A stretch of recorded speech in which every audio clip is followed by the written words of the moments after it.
The ceasefire is holding, which is very welcome news, but the Strait of Hormuz has become a battleground, essentially, both sides trying to shape the narrative with their own videos. We saw US Central Command released their video at the weekend of US Marines seizing an Iranian tanker, and then this very dramatic footage from the Iranians showing the IRGC seizing a Greek-owned vessel and an Italian-owned vessel in the Strait of Hormuz yesterday. A third one, it's also been confirmed, was attacked. Now, it's really interesting, very different styles. The US is much more operational. The Iranian is much more dramatic, set to music, with IRGC guards with their faces covered, carrying weapons. But both are designed to try and control the information space here. And all these incidents are staying below the threshold of open conflict while this ceasefire is in place.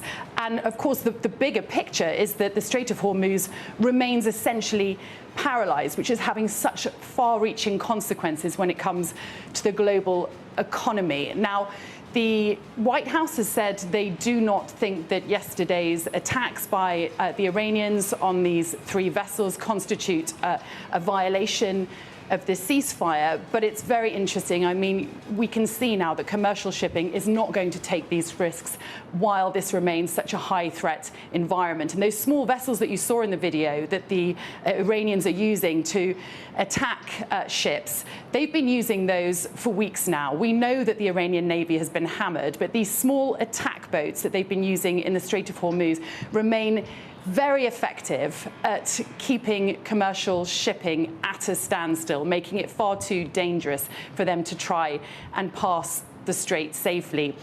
I should say, the ceasefire is holding and it's brought some welcome calm to this region, but it's hard to see where we go from here. The Iranians are saying for as long as the US blockade on the Strait of Hormuz remains in place, then they will not reopen the Strait of Hormuz from their side in terms of letting commercial shipping and tankers through.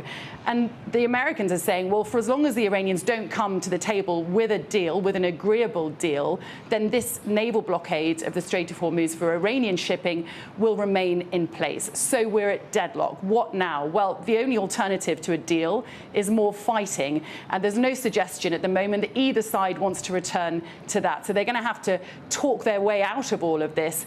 And that's not looking very promising either.